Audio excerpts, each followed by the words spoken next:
మహాకుంభమేళ జరుగుతున్న ప్రాంతం అంతా వక్ఫ్ బోర్డు కిందకి వస్తుందని యోగి ఆదిత్యనాథ్ వినలేదనుకోండి. అయితే యోగి గారు ఏం చేస్తారు వక్ఫ్ బోర్డు విషయంలో? నిజంగానే వక్ఫ్ బోర్డు కిందకి వస్తుంది. అయినా ఆల్రెడీ వక్ఫ్ బిల్లు పార్లమెంట్ లో ప్రవేశపెట్టారు. అది దానికేనా? అంటే ఇస్లాం మతం అసలు భారతదేశంలోకి రాకముందుకు ఉన్నటువంటి ఖర్గే గారు ఏమన్నారంటే మహాకుంభమేళలో గంగానదిలో మునిగినంత మాత్రాన మీ పేదరికం పోతుందా? వాళ్ళ గరీబీ హటావో అన్నారు, బికారీ హటావో అన్నారు. లాస్ట్కి ఏం చేశారు? బెంగాల్ సీఎం మమతా బెనర్జీ మహాకుంభమేళను మహామృత్యుమేళతో పోల్చింది. దాని గురించి మాట్లాడేటటువంటి నైతిక హక్కు ఏ రకంగా చూసినా కూడా మమతా బెనర్జీకి లేదు. అదే సందేశ్ ఖలీలో ఆడపిల్లలను రేపులు చేస్తారు, పసిపిల్లల్ని కిడ్నాప్ చేస్తారు, దందాలు చేస్తారు, కబ్జాలు చేస్తారు. అక్కడ ఆడవాళ్లకు మగవాళ్ళకు కనీసం నవ్వంటే ఏందో కూడా తెలియని పరిస్థితిలో ఇలా సందేశ్ ఖలీ ప్రజలు ఉన్నారు. లాలూ ప్రసాద్ యాదవ్ అసలు కుంభమేళ అనేది ఫాల్తు కార్యక్రమం అన్నట్టు మాట్లాడారు. హిందూయిజానికి సనాతన ధర్మానికి సంబంధించినటువంటి కార్యక్రమాన్ని ఫాల్తు అన్నాడంటే వాడెంత ఫాల్తు కాదు.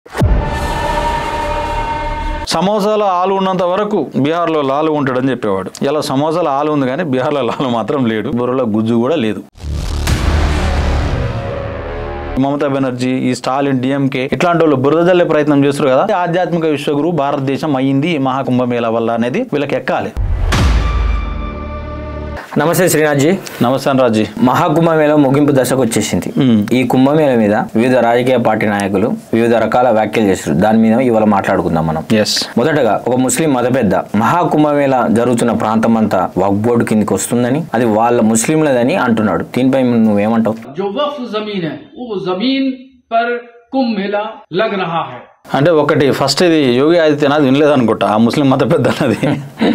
ఆయన ఇంటే ఇవాళ దేశం అంతా వేరే దాని గురించి మాట్లాడుకుంటుంటే మనం కూడా దాని గురించి మాట్లాడుతుంటే మేము. అయితే యోగి గారు ఏం చేస్తారు వక్ఫ్ బోర్డు విషయంలో? అంటే నా ఉద్దేశం యోగి గారు ఆయన ఏదో చేస్తారని కాదు. ఇప్పుడు రెవెన్యూ మ్యాటర్స్ అనేవి మనకు ఏంటి స్టేట్ పరిధిలోకి వస్తాయి కాబట్టి అక్కడ కలెక్టర్నో ఆర్డీఓనో ఎంఆర్ఓనో పట్టుకొని సర్వే చేయించి నిజంగానే వక్ఫ్ బోర్డు కిందకి వస్తుందా లేదా హిందువుల ల్యాండ్ అని తేలుస్తారు. ఎందుకంటే చూసినాం కదా సంబల్లో ఏం జరిగిందో. అట్లానే యోగి గారు ఏదైనా చేస్తున్నాను వేరేలాగా కాదు నా ఉద్దేశం. అయినా ఆల్రెడీ వక్ఫ్ బిల్లు పార్లమెంట్ లో ప్రవేశపెట్టారు. అది దానికేనా అని కావచ్చు. వక్ఫ్ ని అంటే పార్లమెంట్ లో అప్రూవ్ చేయాల్సిన అవసరం కూడా చాలా ఉంది. ఎందుకంటే రెండు విషయాలు చెప్తా. ఒకటి ఏంటంటే మనం గమనిస్తే ఎప్పుడో అంటే ఇస్లాం మతం అసలు భారతదేశంలోకి రాకముందుకు ఉన్నటువంటి అంటే హిందూ దేవాలయాలకు సంబంధించిన ల్యాండ్ కూడా వక్ఫ్ పరిధిలోకి వస్తూ ఉంటారు. ఇది ఎంత దారుణం ఒకటి. అవును.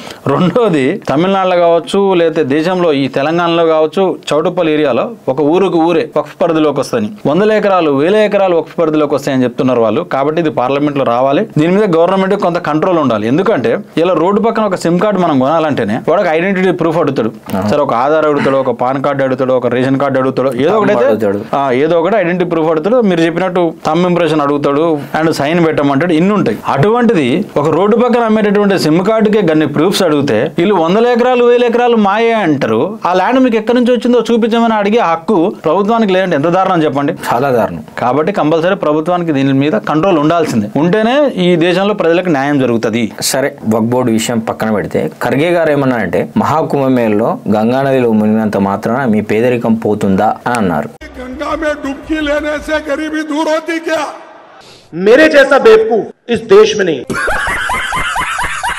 మరి ఇదే ఖర్గే గారు ఇప్పుడు బాప్టిజం పేరు మీద చాలా మంది గావులల్లా ఇప్పుడు చెర్లల్లా నదులల్లో మునుగుతున్నారు. వాళ్ళకి మరి వాళ్ళ యొక్క పేదరికం పోయిందని అడిగిండా? అడుగుతారు. అడిగే దమ్ముందా? ఆయన పేదరికం గురించి మాట్లాడుతుంది కాబట్టి ఆయన భాషలో ఒకటి అడుగుదాం. మరి ఈ భారతదేశంలోని ప్రజలు అదే కాంగ్రెస్ పార్టీని నమ్మి దగ్గర 50-55 ఏళ్ళు అధికారం ఇచ్చారు. మరి పేదరికం పోయిందా? వాళ్ళ గరీబీ హటావో అన్నారు, బికారీ హటావో అన్నారు. లాస్ట్ కి ఏం చేశారు? ఈ దేశాన్ని బికారీ చేశారు, ఈ దేశాన్ని గరీబ్ చేశారు. మరి అదే ఆలోచించుకోవాలి. ఇంకొకటి ఇన్ని మాట్లాడుతున్నాడు కదా ఈ కాంగ్రెస్ జాతీయ అధ్యక్షులు ఖర్గే గారు. మరి వాళ్ళ నాయకులే పోయి మహాకుంభమేళలో గంగమ్మ వడిలో మునుగుతున్నారు కదా. మరి వాళ్ళని అడుగుతున్నాడా? అడగట్లేడు కదా. ఇది వీళ్ళకి చేత కాదు. చివరిగా నేను చెప్పేది ఏంటంటే ఖర్గే గారు దీన్ని ఇట్లా చూడకూడదు. 144 సంవత్సరాల్లో ఒకసారి వచ్చింది. ఖర్గే గారికి ముందు ఎప్పుడు వచ్చిందో తెలియదు, ఖర్గే గారి తర్వాత ఎప్పుడు వస్తుందో తెలియదు, మనం ఉంటామో లేదో తెలియదు. మనం ఉన్నటువంటి ఒక సందర్భంలో ఇది వచ్చింది. దీన్ని ఎప్పటికీ కూడా ఒక స్పిరిచువల్ ఆస్పెక్ట్ లో ఒక ఆధ్యాత్మిక ఆస్పెక్ట్ లో గౌరవించాలి తప్ప ప్రతిదాని రాజకీయాలకు ముడిపెట్టి బురద జల్లేటటువంటి పని చేయకూడదు. వీలైతే సాయం చేయాలి, ఆదరించాలి. ఈ మహాకుంభమేళ వల్ల భారతదేశం ఇమేజ్ వీలైతే అంతర్జాతీయ స్థాయిలో ఏ విధంగా మనం పెంచుకోగలుగుతామో గది ఆలోచన చేయాలి తప్ప ప్రతిదాన్ని రాజకీయం చేయకూడదు. కానీ ఇలాగే బెంగాల్ సీఎం మమతా బెనర్జీ మహాకుంభమేళను మహామృత్యుమేళతో పోల్చింది ఒక చిన్న సంఘటన మీద.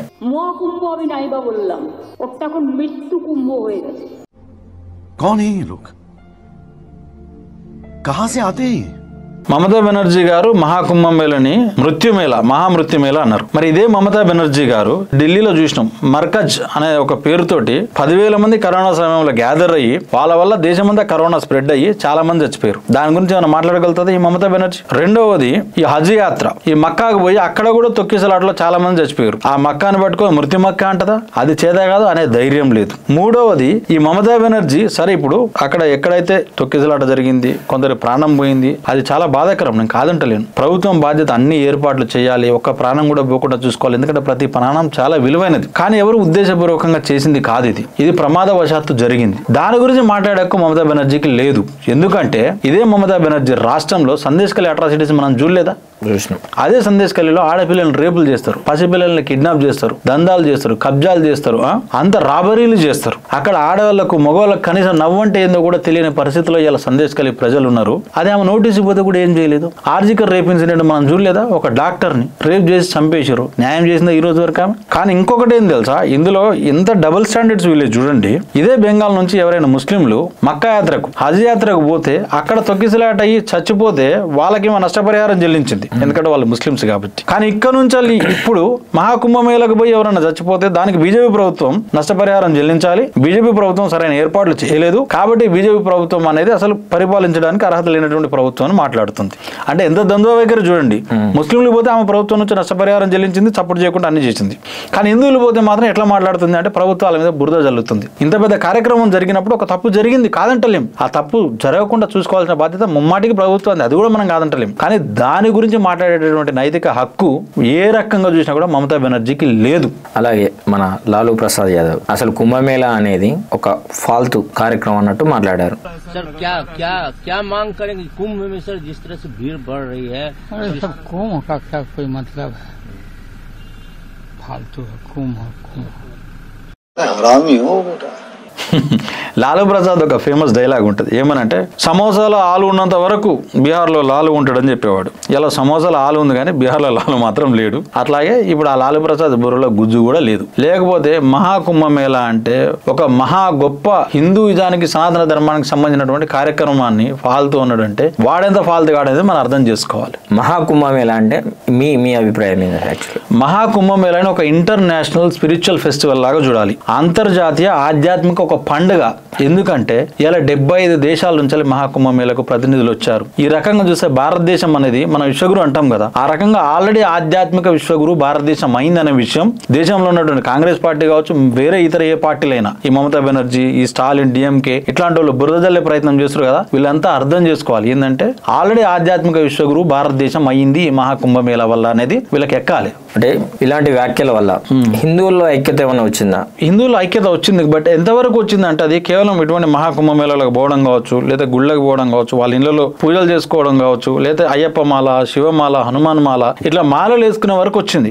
ఇది మనం చెప్పగలం. కానీ ఇంతకు మించి ఇదే హిందూయిజం గురించి, ఇదే సనాతన ధర్మం గురించి పోరాడే ఐక్యత ఇంకా రావాలి, ఆ పోరాడే తెగువ ఇంకా రావాలి. ఖర్గే కావచ్చు, మమతా బెనర్జీ కావచ్చు, స్టాలిన్ కావచ్చు, లాలూ ప్రసాద్ కావచ్చు, ఆ ముస్లిం ఎవరో మత పెద్ద కావచ్చు, ఎవరు పడితే వాళ్ళు ఎట్లా మాట్లాడుతారు అంటే సెక్యులరిజం పేరు మీద. సెక్యులరిజం అంటే హిందూయిజాన్ని క్రిటిసైజ్ చేయడమే, సెక్యులరిజం అంటే హిందూయిజం మీద విషయం జల్లటమే. సెక్యులరిజం పేరు మీద మనం ఏమైనా కూడా మాట్లాడితే నడుస్తుంది. అదే వీళ్ళు ముస్లిం మతం గురించి మాట్లాడరు, ఇటు క్రిస్టియన్ మతం గురించి మాట్లాడరు, కానీ హిందూయిజం గురించి ఎట్లా పడితే అట్లా మాట్లాడతారు. మనకు ఒక రాజ్యాంగం ఆర్టికల్ 19(1)A ఇచ్చింది, ఫ్రీడమ్ ఆఫ్ స్పీచ్ ఉంది కదా, అది కేవలం హిందూయిజాన్ని దూషించడం కోసమే, ద్వేషించడం కోసమే అనే రకంగా వీళ్ళు వాడతారు. ఈ విషయాలు ప్రజలకు తెలవాలి. వాస్తవంగా ఏంటంటే సామాన్యులు వాళ్ళ జీవితాల్లో బిజీగా ఉంటారు. మనలాంటి యువకులు వీటిని సామాన్యుల దృష్టికి కూడా తీసుకుపోయే ప్రయత్నం చేస్తే ఒకటి నిజంగానే కాంగ్రెస్ ముక్త భారత్ జరుగుతుంది, లేదా హిందూయిజాన్ని ద్వేషించే పార్టీల ముక్తు కూడా ఈ భారతదేశంలో జరుగుతుంది. అండ్ ప్రజల్లో కూడా ఇంకా చైతన్యం వచ్చి ఇంకా ఐకమత్యం అవుతారు. ఈ మెసేజ్ అంతా అలా దాకా పోవడం అనేది కాస్త కష్టం.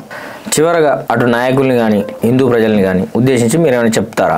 2 విషయాలు. ఒకటి, మమతా బెనర్జీ కాదు, ఆమె మమతా బేగం మనం అర్థం చేసుకోవాలి. ఖర్గే, ఈయన ఖర్గే కాదు, ఖర్గే ఖాన్ అనేది మనం అర్థం చేసుకోవాలి. స్టాలిన్, వాడు స్టాలిన్ కాదు, వాడు కూడా స్టాలిన్ ఖాన్ అనేది మనం అర్థం చేసుకోవాలి. ఒకటి. రెండోది, ఈ కాంగ్రెస్ పార్టీ ఈ మహాకుంభమేళా గురించి ఇట్లా మాట్లాడింది కదా, ఈ కాంగ్రెస్ నాయకులంతా పోయి కూడా గంగల మునత కూడా వీళ్ళ పాపాలు పోగా గంగమ్మ తల్లి అపవిత్రం అవుతుంది. ఎందుకంటే వీళ్ళు చేసిన నేరాలు, ఘోరాలు, ఈ దేశానికి చేసిన ద్రోహాలు అంతాయి. ఇప్పటి వరకు జరిగిన ఈ చర్చ గురించి మీ కామెంట్ బాక్స్ లో తెలియజేయండి.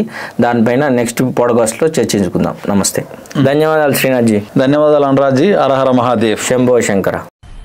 मजा आया। और मैं ये जो मजा है हिंदुस्तान के हर व्यक्ति को देना चाहता हूं।